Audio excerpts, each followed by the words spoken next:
if you break a bone, the X-ray shows you this very clean, jagged white line. Right. It's just right there. Exactly. It is broken or it is not broken. It's this binary visible reality. And as humans, we find that clinical precision just, deeply comforting. Yeah, we like things to be clear-cut. We do. But as you step into your first year of doctoral research and really begin navigating the diagnostic landscape of the human brain, you are going to realize very quickly that the X-ray machine is fundamentally broken. Oh, absolutely. When we look at neurodevelopment or trauma and, human cognition, the picture is just murky. Extremely murky. And nowhere is it murkier or honestly more fascinating than when we attempt to map out the architecture of human memory. Which is really the foundation of everything. It is, which brings us to the tragic but foundational case of a man who woke up with no ability to form a new permanent memory. Patient Henry Molaison. Yes, Henry Molaison, or, as the literature usually records him, HM. It is, it's really the perfect starting point for this material. I think so, too. If we look back at the landmark 1957 paper by William Beecher Scoville and Brenda Milner, that's in the Journal of Neurology, Neurosurgery, and Psychiatry, we're looking at a patient who underwent an incredibly radical surgery. Experimental, really. Very experimental. Yeah. It was to cure his just completely debilitating epilepsy. The surgeons bilaterally removed his medial temporal lobes. Right. Which crucially included his hippocampus. Yeah. And, the seizures did actually stop. They did, but the unintended consequence was just, catastrophic. Completely catastrophic. If you are joining us for Session 2 of the Foundations of Cognitive Experimental Psychology Summer Bootcamp, I am your anchor through this literature. And this audio deep dive is really your learning companion. Exactly. We are going to explore how memory is structurally organized, and we'll use Henry Molaison as our, narrative North Star. Because his case presents such a strange paradox. It really does. Yeah. Because you walked into his hospital room in 1954 and introduced yourself, had a perfectly coherent conversation with him. Right. And then you stepped out for a cup of coffee. When you walked back in 5 minutes later, Henry Molaison would have absolutely no idea who you were. To him, you were a complete and total stranger. Total stranger. And yet, at the same time, he remembered his childhood perfectly. Yes. He retained his vocabulary. His intelligence testing showed basically no decline at all. He could still do a crossword puzzle, right? Yeah, he could do a crossword puzzle. He could even hold a short string of numbers in his mind for a few moments, provided the room was quiet and you didn't, distract him. Which introduces a massive contradiction that every first-year cognitive researcher really has to grapple with. Right, which is, why does the surgical removal of one specific brain region devastate some types of memory, but leave other types of memory entirely perfectly intact? That is the exact mystery that launched modern cognitive psychology. It really is. Because what the HM case establishes, what it literally forces us to accept, is that memory is not a single entity. Right. Yeah. It's not a bucket. It's not a bucket. It's not a warehouse in the back of your brain where every single experience is just tossed into a pile. Memory is actually a highly complex, highly fragmented collection of distinct biologically separable subsystems. Exactly. We have sensory memory, we have short-term and working memory, and vast, varied systems of long-term memory. And cognitive psychologists have spent decades, carving up these systems based on their different properties. Their mathematical capacity limits, their empirical constraints. But to truly map out the permanent archive of long-term memory, to understand exactly what Henry Molaison actually lost, we have to rewind a bit. You have to start where the field started. We have to map out the immediate temporary storage of information, the gatekeeper, basically. Because before information can become a lifelong memory, it has to survive the present moment. Right. Which takes us to the brilliant rise and the eventual and necessary fall of the modal model of memory. Introduced by Richard Atkinson and Richard Schifrin. In their 1968 chapter in the Psychology of Learning and Motivation. At the time, early memory research was, kind of chaotic. Very chaotic. There were dozens of competing theories. But Atkinson and Schifrin synthesized that chaos into this beautifully elegant, sequential architecture. It was essentially an industrial assembly line for human cognition. Right. They posited that information flows in one direction through 3 distinct structural stages. So first, stimuli hit your sensory registers. Which is this very brief visual icon or auditory echo that lasts just fractions of a second. Just a flash. From there, if you actually allocate attention to it, that information moves onto the conveyor belt of a limited capacity short-term store. And here is the crucial mechanism of their model, which is rehearsal. Yes, rehearsal. If you mentally rehearse the information while it's sitting on that short-term conveyor belt, it eventually gets transferred permanently into the final destination. A durable, limitless, long-term store. It was incredibly compelling because it perfectly accounted for the most famous behavioral data of the era. Particularly the serial position curve. Oh yeah, let's actually walk through what a serial position curve task feels like for a participant. Okay, let's do it. So if you bring someone into the lab and read them a list of words, one at a time, spaced, a few seconds apart. Let's use the exact list from the Klein textbook. Perfect. So the words are car, rig, seam, bar, rose, pop, beer. Okay. Immediately after you say the word gear, you ask the participant to recall as many words as they can in literally any order. So free recall. Exactly, free recall. And when you plot the probability of recalling each word against its position on the list, you don't get a flat line. No, you don't. You get a very distinct U-shaped curve. Right. Participants remember car and rig incredibly well. Those are the first words. Right. And they almost completely forget the middle words, like bar and rose. But their memory for the final words, pop and gear, is nearly perfect again. Marie Glanzer and Anita Kunitz really documented this phenomenon well, breaking that U-shape into two distinct psychological effects. The elevated recall for the early words is the primacy effect. And the elevated recall for the final words is the recency effect. Right. And Atkinson and Schifrin looked at that U-shaped curve and basically said, our modal model explains this perfectly. How so? Walk us through their logic. So under their framework, the primacy effect happens because when the participant hears the first word car, the short-term store is completely empty. Makes sense. They can devote all their mental energy to repeating car, car, car in their head. And that rehearsal acts as the mechanism of transfer. Exactly. It pushes car safely into the long-term store. Okay. And then when rig comes along, They rehearse car, rig, car, rig. It also makes it to the long-term store. but as the list continues, the short-term conveyor belt gets completely overwhelmed. Right. By the time they hear bar and rose, they are trying to juggle way too many words. Rehearsal breaks down. It breaks down. Without rehearsal, those middle words simply fall off the conveyor belt and evaporate. They never make it to long-term storage. Exactly. But what about the final words, pop and gear? Why is the recency effect so strong? According to the modal model, it has nothing to do with long-term memory at all. No. When the experimenter says recall, those final words are literally still sitting right there on the short-term conveyor belt.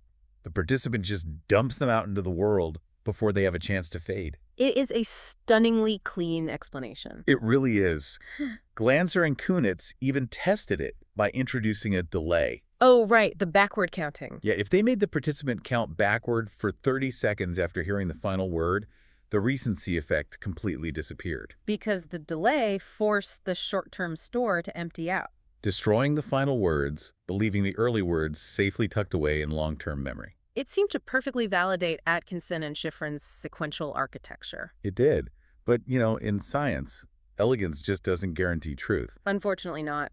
Researchers started to look much closer at the internal mechanics of that short-term store. Specifically, they wanted to understand the actual nature of forgetting. Right, like if you stop rehearsing, does a memory just passively fade away like a photograph left out in the sun? That was the prevailing assumption for a while, largely driven by the Brown-Peterson rapid forgetting task. We should dive deeply into the methodology of the Brown-Peterson task because it really highlights how early experimentalists tried to isolate these cognitive functions. Yeah, so John Brown in the UK and Lloyd and Margaret Peterson in the US independently realized that to study the natural lifespan of a short-term memory, they had to actively prevent the participant from rehearsing it. Right. If I give you a phone number and ask you for it a minute later, you'll just repeat it in your head for 60 seconds. I haven't measured the memory's lifespan. I've just measured your ability to talk to yourself. Exactly. So the Petersons developed an ingenious distractor task. They would present a participant with a meaningless consonant trigram, something like CHJ. Okay. Immediately after presenting those letters, the experimenter would give the participant a random three-digit number, say 506, and demand that they count backward by threes out loud.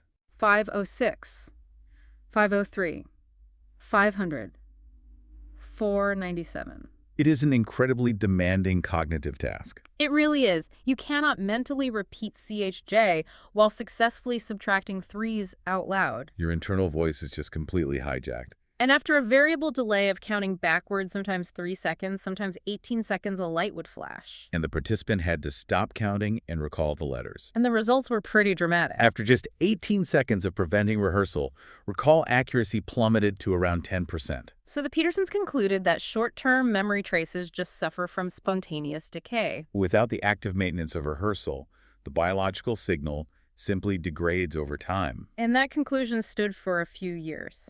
But this is where the literature takes a really brilliant turn. In 1962, Jeffrey Keppel and Benton Underwood went back and looked at the exact same data the Petersons collected. But instead of looking at the averages, they looked at the timeline of the experiment itself. This is a classic example of methodological friction, because a participant in a Brown-Peterson study doesn't just do the task once. Right. They sit in a lab and do dozens, sometimes hundreds of trials in a row. Memorize a trigram, count backward, recall.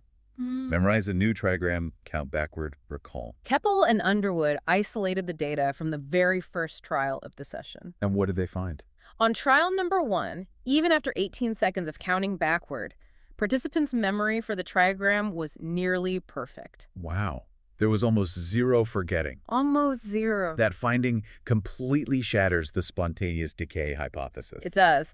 If memory traces naturally decay over 18 seconds, trial 1 should show the exact same terrible performance as trial 50. Because the passage of time was identical. Right. So if it isn't the passage of time causing the forgetting, what actually is it? Keppel and Underwood established that what looked like decay was actually proactive interference. Proactive interference. Let's break that down. On trial 1, your mind is a clean slate. You memorize CHJ, you count backward, and you retrieve CHJ. Easy. But by trial 20, you have memorized and discarded 19 other random combinations of consonants. The ghost traces of those previous trials are still lingering in your cognitive architecture. Right.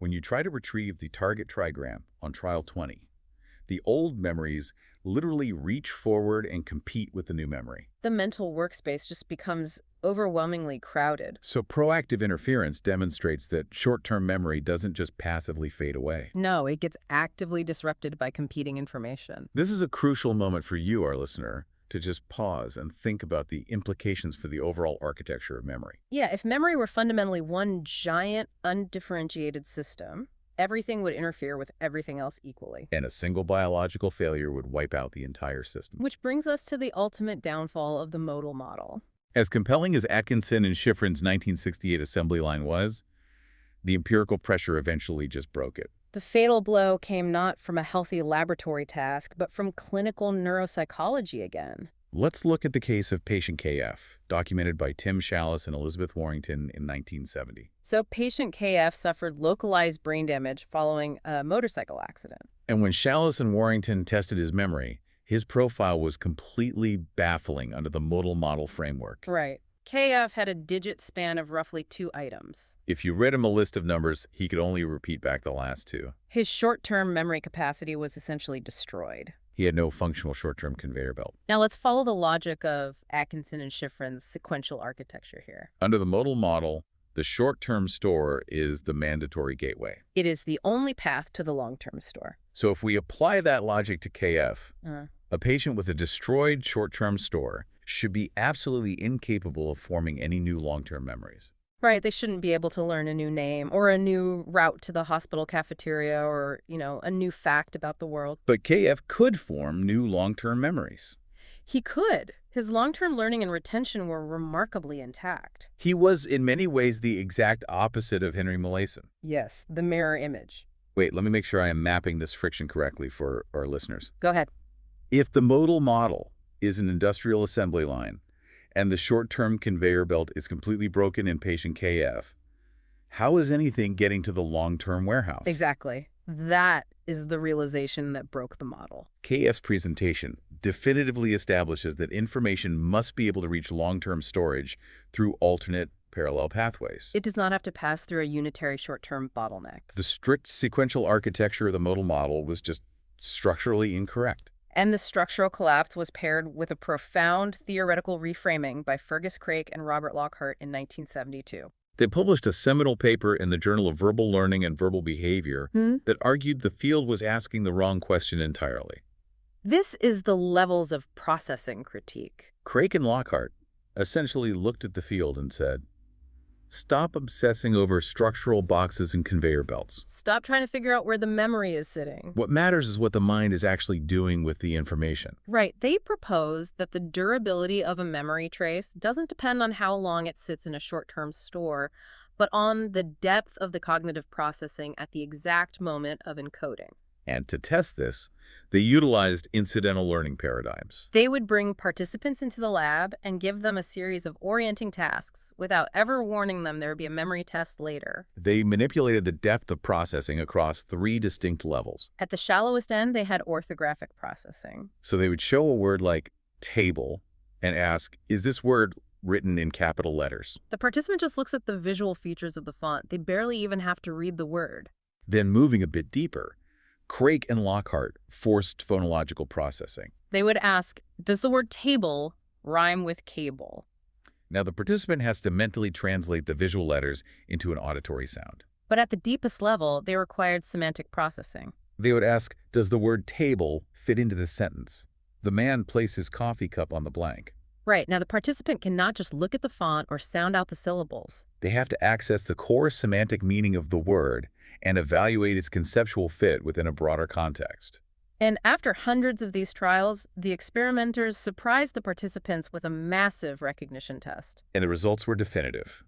Words processed at the shasho orthographic level were largely forgotten. Words processed phonologically were remembered decently. But words processed at the deep semantic level produced incredibly strong, highly durable memory traces. And crucially, this happened without the participant ever intentionally rehearsing the word for long-term storage. It demonstrated that the memory trace is simply a byproduct of perceptual and cognitive processing. The deeper the analysis, the stronger the trace. So as a foundational touchstone for you, our doctoral listener, we need to clarify a massive misconception right now. Yes, please. The Atkinson and Shiffrin modal model is no longer considered current. Right. It heavily influenced the history of the field. It gave us the vocabulary we still use today. But its rigid sequential architecture and its view of short-term memory as a passive waiting room are just empirically dead. Which brings us to a critical theoretical evolution. If KF demonstrated that short-term memory isn't just a mandatory gateway to long-term storage, what actually is its function? Researchers realized it wasn't a passive waiting room, it was an active mental workspace. And that realization marks the shift from short-term memory to working memory. Let's actually tackle another common misconception right out of the gate, because the literature can be really sloppy with its terminology here. It really can. Are short-term memory and working memory just interchangeable terms for the same underlying concept? Absolutely not. They refer to deeply related but distinct cognitive constructs. Short-term memory, or STM, refers strictly to the brief, temporary storage of information. It's a question of pure capacity and duration. How much can you hold and for how long? Right.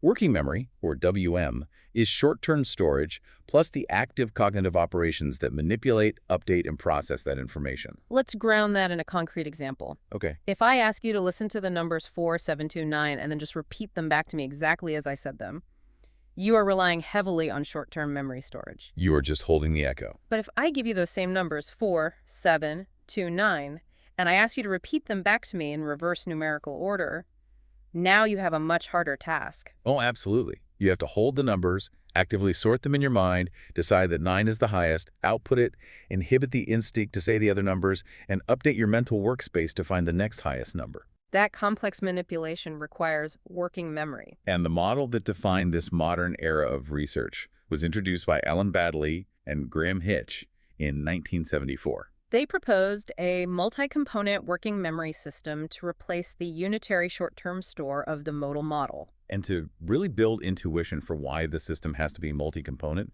we should look at dual task interference patterns. Dual task paradigms are brilliant. You basically ask a participant to do 2 things at exactly the same time, and you measure how much they interfere with each other. Think about driving a car down a busy highway. Driving is an intensely visuospatial task. You're monitoring distance, speed, lane position. Now imagine you are listening to an engaging podcast while you drive. Listening and comprehending speech is an auditory verbal task. For the most part, you can do both safely at the same time. The tasks do not catastrophically crash into each other. But what happens if you pull out your phone and try to read a dense, text-heavy email while simultaneously listening to that same podcast? Complete cognitive failure. Yes, both reading the email and comprehending the podcast are heavily reliant on verbal processing. They're competing for the exact same cognitive resources. You literally cannot process both streams of complex verbal information simultaneously. This behavioral reality demonstrates why working memory cannot be a single, undifferentiated resource. If it were, driving and listening should interfere just as much as reading and listening. Because they don't, working memory must have distinct, domain-specific components. Baddeley and Hitch originally proposed 3 distinct components. Sitting right at the top of the hierarchy is the central executive. And it is crucial to understand that the central executive does not actually store any information itself. It is pure control.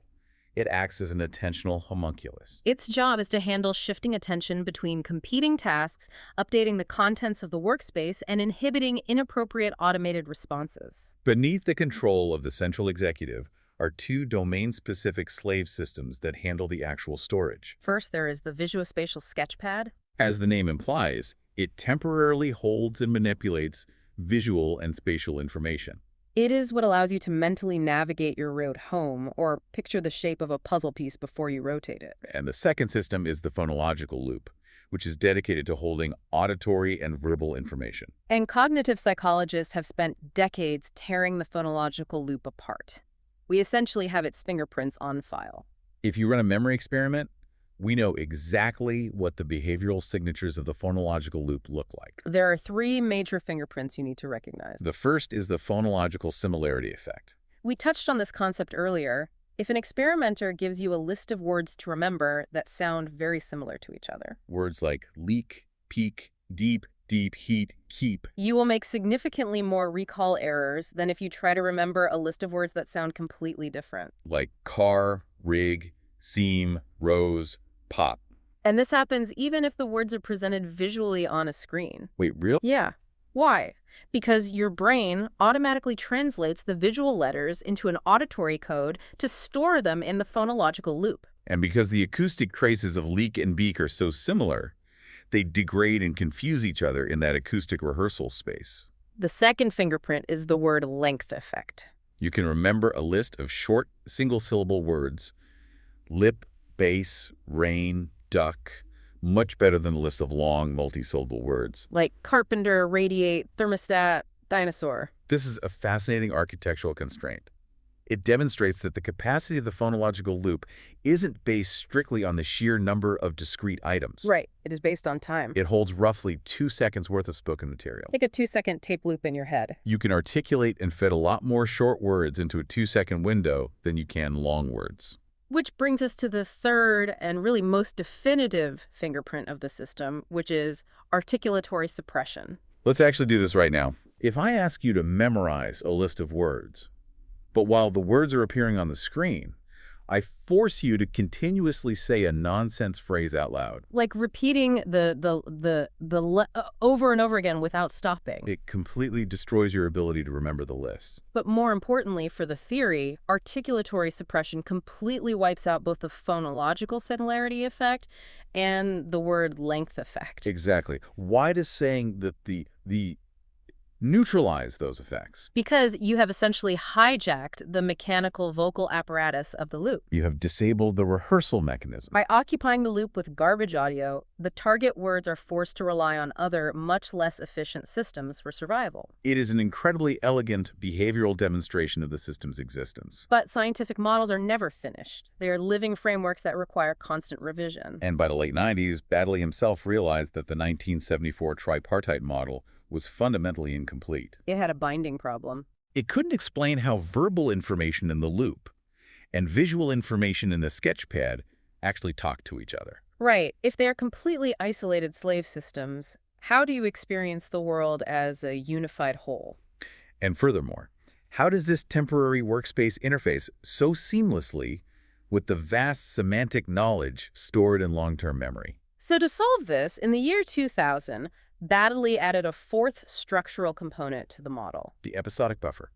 Think of the episodic buffer as a multi-dimensional temporary storage space. It's directly controlled by the central executive, and its specific job is to bind together information from the phonological loop, the visuospatial sketchpad, and long-term memory into unified, coherent episodes. It is the architectural reason you can picture the visual shape of an elephant, hold the verbal acoustic word elephant, and retrieve your lifelong semantic knowledge about elephants, all in one single conscious mental representation. That integration is vital for conscious thought. It is. And speaking of the limitations of this mental workspace, we really have to address one of the most famous metrics in the history of psychology. The capacity limit. Yes. In 1956, George Miller published a paper proposing the magical number 7 plus or minus 2. It's heavily cited in pop psychology. The idea that the human mind can hold roughly 7 distinct items or chunks of information in working memory at once. But as doctoral students, treating the magical number as literally 7 in modern experimental contexts will get you in profound trouble. It will, because we have to really analyze Miller's methodology. Miller's original review looked at tasks that did not rigorously control for participants' covert strategies. If you give a participant 7 random numbers, they don't just hold them as 7 isolated items. No, they use their vast long-term memory to artificially group them together. If they see 1492, they don't see 4 digits, they see the year Columbus sailed. They compress 4 items into one chunk. Exactly. So in 2001, Nelson Cowan published a comprehensive paradigm-shifting review in behavioral and brain sciences. He basically asked, what happens if we actively prevent the participant from using long-term memory to chunk? What happens if we use articulatory suppression to block them from rehearsing? What is the pure biological capacity limit of the focus of attention? And Cowan rigorously demonstrated that when you control for all those compensatory strategies, the actual capacity limit of human working memory is much lower. It is closer to 4 chunks. Not 7, 4. 4 chunks. It is an incredibly tight, remarkably narrow biological bottleneck. Which forces us to ask the next logical question. If the doorway of working memory only lets 4 distinct items through at a time, what happens to the massive, sprawling volume of information that actually makes it across that bridge? Where does it live? How is a lifetime of experience structurally organized? To answer that, we return to Henry Molaison. Let's map the broader taxonomy of long-term memory. And the dominant framework we use to navigate this territory was developed by Larry Squire. Squire divides the entirety of long-term memory into 2 massive distinct continents. Declarative memory and non-declarative memory. Declarative memory is the memory of things you know that you know. It is consciously accessible. You can call it to mind and verbally declare it to someone else. When a layperson uses the word memory in everyday conversation, they are almost exclusively referring to the declarative system. And Endeltolving, in his highly influential 1972 chapter in The Organization of Memory, beautifully subdivided this declarative continent into 2 distinct territories. Episodic memory and semantic memory. Episodic memory is your capacity for mental time travel. It is the storage of personally experienced events, firmly situated in a specific temporal and spatial context. It is remembering the exact smell of the coffee you had for breakfast yesterday morning. Or the specific wave of relief you felt the moment you received the acceptance letter for this doctoral program. Semantic memory, conversely, is your internal encyclopedia of objective facts and general knowledge. It is divorced entirely from the specific context in which you originally learned it. You know, as a semantic fact that Paris is the capital of France. But unless you have a highly unusual personal history, you likely have absolutely no episodic memory of the exact date, the specific classroom, or the tone of voice of the teacher who first imparted that fact to you. The knowledge has been abstracted away from the episode of its acquisition. So that is the declarative side of the map. But then we have the massive silent territory, which is non-declarative memory. This is memory that deeply shapes your physical and cognitive behavior, but operates entirely without conscious access. You cannot articulate it. The most obvious example is procedural memory. The motor sequences of how to ride a bicycle or how to touch type on a keyboard. Your biological hardware knows exactly how to execute the task. But if I ask you to verbally explain the precise sequence of muscle contractions required to keep a bicycle upright, You can't do it. this profound division between what we can consciously declare and what our bodies implicitly know leads us to what cognitive psychologists term the implicit-explicit dissociation.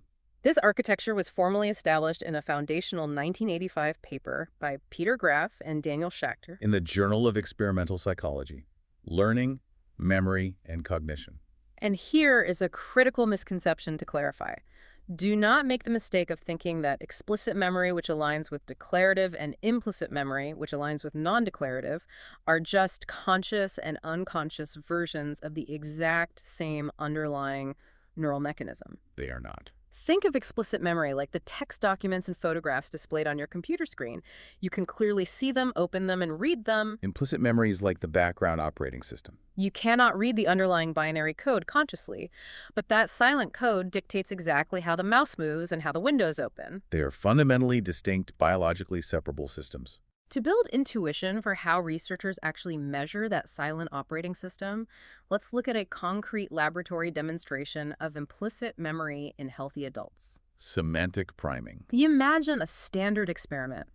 You sit at a computer monitor and study a long list of dozens of words. Buried somewhere in the middle of that list is the target word elephant. You finish the list. Maybe you do a distractor math task for 20 minutes. Then the experimenter gives you a completely different test, a word fragment completion task. You see letters with blanks on the screen. E-L-blank blank H-blank N-T. You are asked to simply fill in the blanks with the first word that comes to mind. If you saw the word elephant earlier in the experiment, you will solve that fragment significantly faster. And with a much higher probability of success than a controlled participant who never saw the word. And here is the crucial defining feature of implicit memory.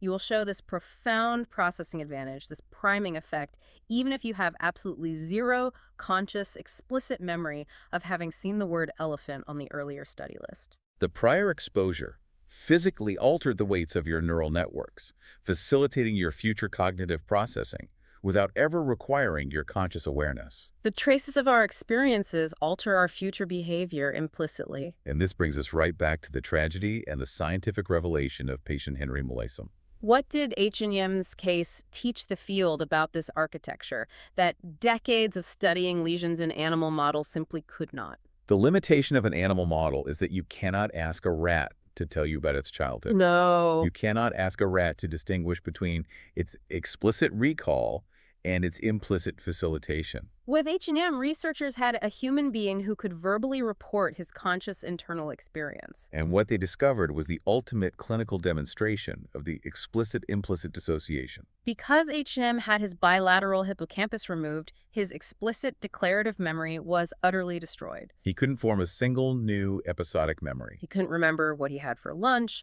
who he had just met, or what room he was sitting in. But Brenda Milner hypothesized that his non-declarative implicit memory might still be intact. Because those systems might rely on brain structures outside the temporal lobe, like the basal ganglia and the cerebellum. So to test this, she designed the now famous mirror tracing task.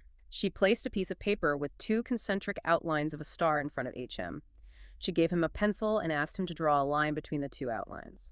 The catch is that his view of his hand and the paper was blocked by a screen. He could only see what he was doing by looking into a mirror, which reverses all the visual feedback. It is incredibly frustrating. Every time your brain tells your hand to move left to stay inside the lines, the pencil goes right. For a healthy participant, the first attempt is a disaster. You cross the lines dozens of times. But over a few days of practice, your procedural memory system learns the novel motor mapping, and you get quite fast and accurate at it. Milner ran HM through this exact protocol over 3 consecutive days. Paint the picture of what those 3 days actually looked like. Well, on day 1, HM performed just like anyone else.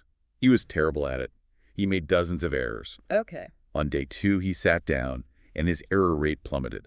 And day 3? By day 3, he was tracing the star rapidly and almost flawlessly. His motor system, his procedural memory, learned the complex skill perfectly. And this is the heartbreaking, scientifically profound reality of his condition.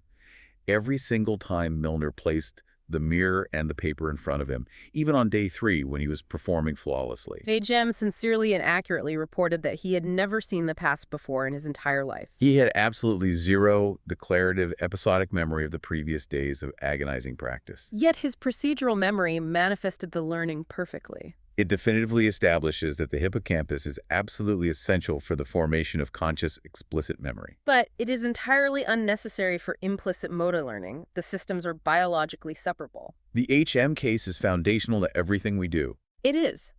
But as doctoral students stepping into this field, you must also grapple with the ethical dimensions and the methodological caveats inherent in this kind of single-case research. Henry Molaison was not just a textbook data point. No. He was a deeply vulnerable human being, profoundly dependent on the researchers studying him. We have to acknowledge the complex legacy of Suzanne Corkin, the neuroscientist at MIT who worked with HM for decades. She essentially controlled all scientific access to him. And as researchers, this introduces a profound methodological friction. If one laboratory controls all access to the most important patient in the field, peer review, independent replication, and scientific transparency are severely compromised. There are massive ethical questions surrounding proprietary control over a patient's data. There are questions about the nature of informed consent when dealing with a participant who forgets he gave consent 5 minutes after signing the form. And there were significant controversies surrounding the post-mortem sectioning and preservation of his brain.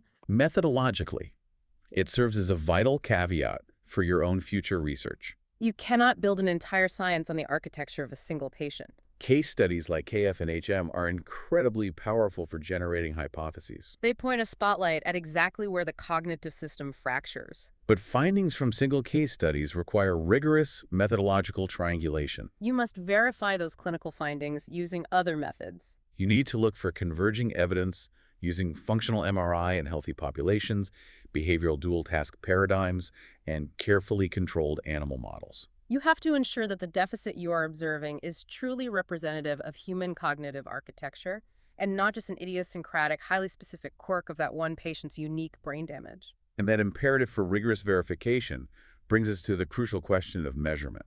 Right. HM's case relied heavily on highly distinct, easily observable testing paradigms like mirror tracing. But cognitive psychologists study the nuances of memory through a vast array of subtle behavioral methods. Recognition tasks, free recall, cued recall. In all of these subtle behavioral tasks, how do researchers objectively measure memory performance? How do you ensure that the data you are analyzing reflects a true biological memory signal and not just a participant who is prone to guessing? You need a robust mathematical framework to separate the signal from the noise. And that requires us to build a methods bridge into signal detection theory. Okay. If you are listening to this on a run or doing the dishes, I want you to mentally pull over, grab a pen. Because this next segment is going to take about 10 to 12 minutes, and we are going to walk through the logic and the mathematics of signal detection theory, or SDT, very slowly and deliberately. If you do not understand the underlying logic of SDT, you literally cannot read a modern memory paper. You will not understand the results sections of the articles you are assigned. Let's start with the problem. Why do we need this math in the first place? Let's set up a standard recognition memory experiment. Okay, a participant comes into your lab, sits in front of a computer, and studies a list of 50 words. After a delay, you give them a test list of 100 words. 50 of the words are old. They were on the study list. 50 of the words are brand new. They have never seen them before. For each word that appears on the screen, the participant must press a button indicating whether the word is old or new. A naive undergraduate researcher might just look at the data and calculate the percentage of studied words the participant correctly identified. Oh, the participant correctly said old to 90% of the old words? They have a fantastic memory. But why is percent correct a deeply flawed, terrible summary of their actual cognitive capability? Because the percent correct metric completely ignores the participant's internal threshold for guessing. Their response bias. Let's use a real-world metaphor before we touch the math. Imagine the participant's decision-making process is like a bouncer at an exclusive nightclub. The nightclub is the old response. The bouncer's job is to let the real VIPs in the old words and keep the random people out the new words. A bouncer with a liberal bias just wants the club to look full. They set a very low threshold for entry. They let almost everyone in. As a result, they successfully admit 90% of the real VIPs. But they also accidentally let in a massive crowd of random people who shouldn't be there. Conversely, a bouncer with conservative bias is terrified of letting the wrong person in. They demand 3 forms of ID. They set an incredibly high threshold. Because they are so strict, They keep out 100% of the random people. But they also accidentally turn away half of the real VIPs because they didn't have enough proof. If you only look at the percentage of VIPs admitted the percent correct, you think the liberal bouncer is doing a better job. But they aren't.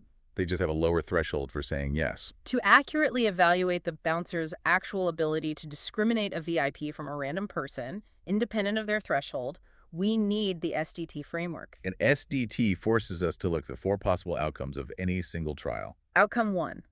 The word is actually OLD, and the participant correctly says OLD. They recognized it. That is a hit. Outcome 2.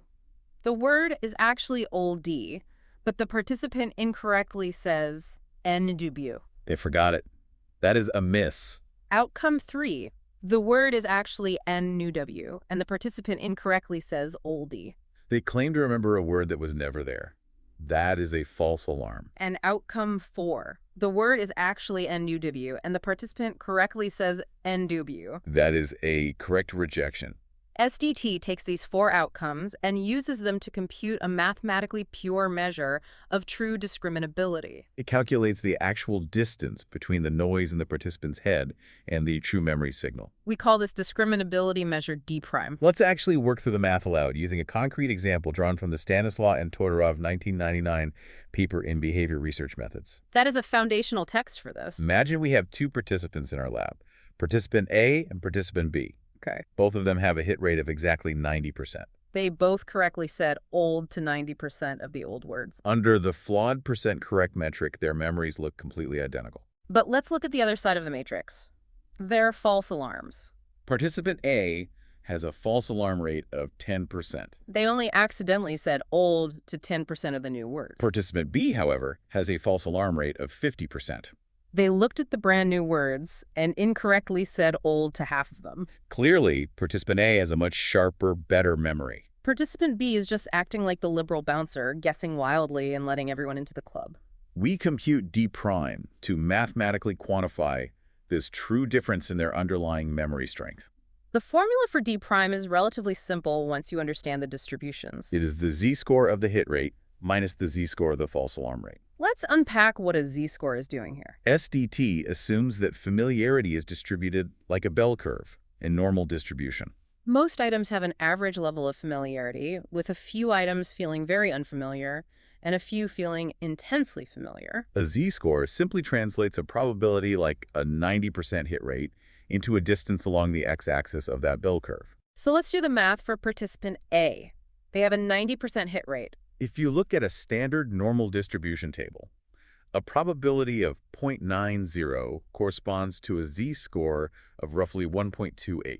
Their false alarm rate is 10%, or a probability of 0.10. That falls on the far left tail of the bell curve.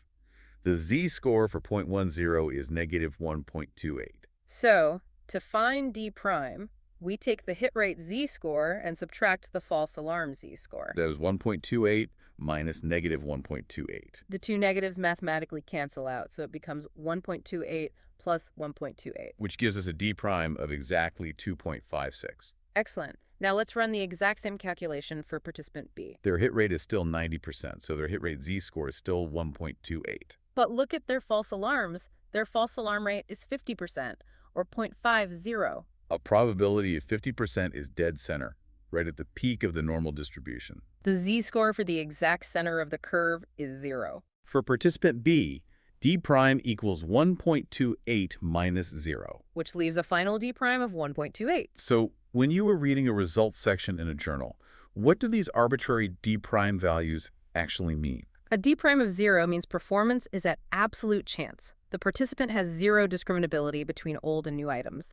The distributions are perfectly overlapping. A D prime of 1 is considered modest performance. A D prime of 2 is good. And a D prime of 3 or higher is very good, pushing toward ceiling level performance. So our participant A, with a D prime of 2.56, has objectively very good memory discriminability. Participant B, despite having the exact same 90% hit rate, has a D prime of only 1.28. Their memory is vastly inferior. By incorporating the false alarms, the SDT framework unmasks the truth of their cognitive capability. But we can't stop at D prime.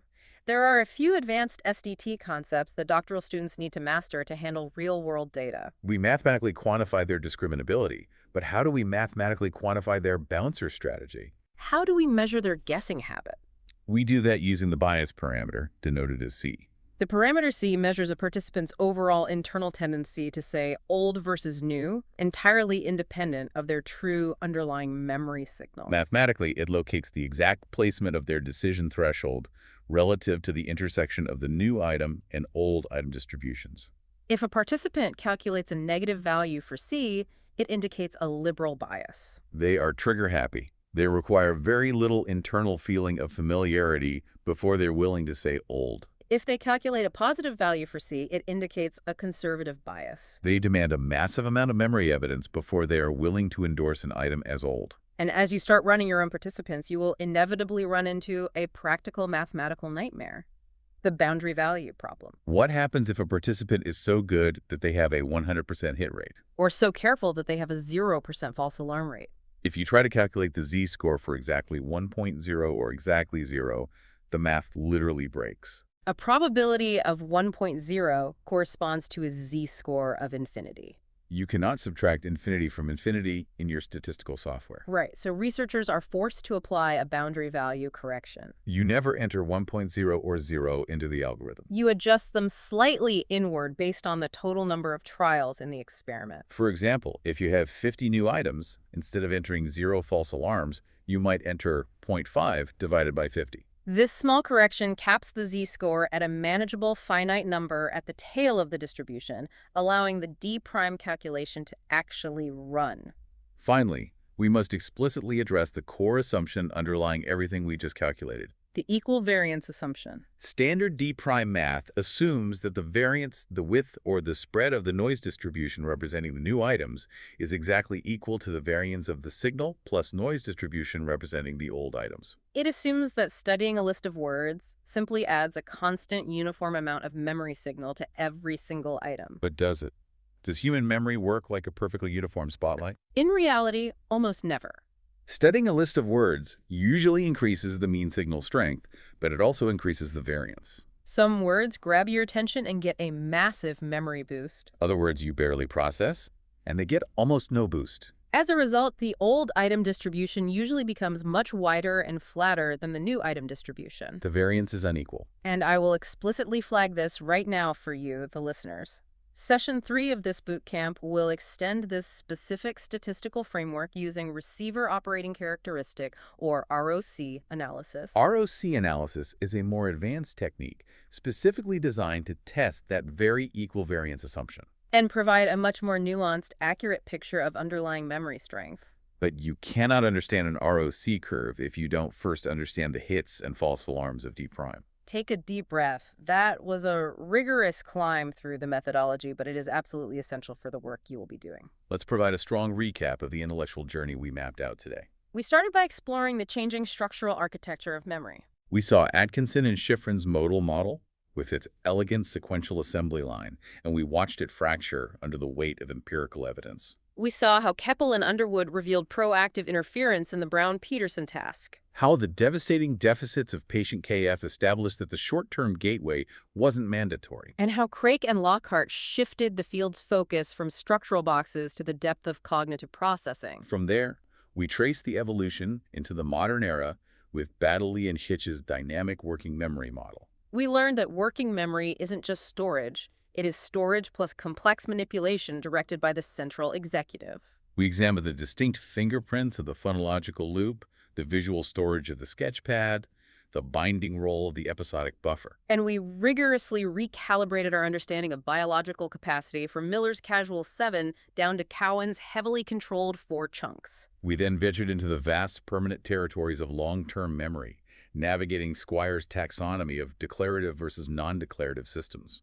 And Tulving's distinction between episodic mental time travel and semantic facts. We documented the implicit-explicit dissociation through the profound, tragic lessons of patient Henry Molaison, whose surgery demonstrated that the hippocampus is vital for episodic memory, but entirely irrelevant for procedural motor learning. We also acknowledged the complex ethical limits and methodological caveats of single case studies, recognizing the imperative need to triangulate our findings across multiple paradigms. Finally, we built a robust statistical bridge, learning precisely how signal detection theory, D prime, and the bias parameter C allow researchers to separate true memory discriminability from simple guessing behavior. And this brings us to a vital reminder for every doctoral student navigating this bootcamp. What you should firmly retain from this session is that the structural architecture, the clear division between working memory and the diverse subsystems of long-term memory, and the mathematical tools required to measure them is the foundation for everything that follows. Exactly. In session 3, we will extend the SDT framework into ROC analysis, and we will delve deeply into the complex dynamics of memory retrieval. We will explore encoding specificity, the terrifying reality of false memories, and Daniel Schachter's 7 Sins of Memory. But the structural architecture we laid down today will be assumed knowledge. You are expected to intimately know the floor plan of the house before we start examining the plumbing. Which necessitates a final, critical reminder regarding the purpose of this audio companion. This deep dive into the source material is designed to synthesize, to clarify the methodological friction, and to connect the dots across decades of dense literature. But it is not a replacement for reading the primary sources. You must read the Atkinson and Schifrin chapter. You must read Baddeley and Hitch. You must work through the math from Stanislaw and Todorov yourselves. The primary literature is where the actual science lives. Before we sign off, I want to leave you with a final philosophical provocation building directly on the biology we've discussed today. We started this session by talking about the murky diagnostic waters of the brain. But think deeply about what Henry Molaison's deeply fragmented memory implies about human identity itself. If our memory is not a single, continuous video recorder, If it is not a unified archive, but rather a fractured collection of somewhat independent, biologically separable subsystems. where some are consciously accessible, some are completely unconscious, some are fleetingly constrained to 4 chunks, and others are permanent. What does that mean for our unified sense of self? You are fundamentally the sum of your memories. But the science demonstrates that your memories are divided, siloed in different neural circuits, operating under completely different rules, often dictating your behavior without your explicit awareness. You are not a single entity. You are a biological multiplicity. Keep that in mind as you head into the readings.